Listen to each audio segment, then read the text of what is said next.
Hello guys and welcome back to the channel, where today guys I'll be showing you how to add animation in Google Sites.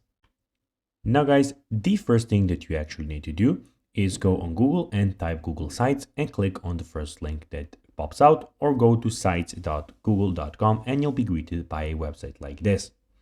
Now when you did that, you just need to go and log into your Google account and you will be logged into Google Sites immediately. But guys, if you do not know how to do that, we have plenty of how to Google site videos on our YouTube channel where you can go and check out how you can do everything. Now guys, that we got that out of the way, let's see what we actually have in front of us here. So as you can see here, we have the official website of Google Sites where we have a lot of different options. So first of all, we have the option where you can start a new site. So basically you can go and click on blank site and start your one from scratch.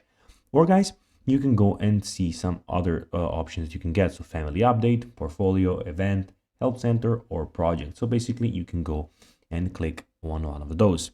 Here also you can see recent sites and who are they owned by. And here you can of course start your own site. As you can see in the top left corner guys, we have site, classic site, doc, sheet, slide, forms, etc. Some other stuff of about Google.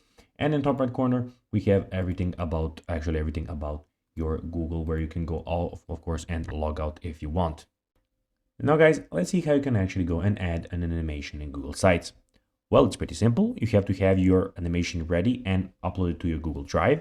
Then anywhere on the page you can go and double click on the screen, and here just go and click on From Drive, find the animation and insert it in your Google Sites. So guys, that will be everything for this video. I hope that you found this video informative. If you did, don't forget to like this video, share it, subscribe to the channel, and put the notifications on. And guys, as always, I'll be seeing you in the next video. Bye guys.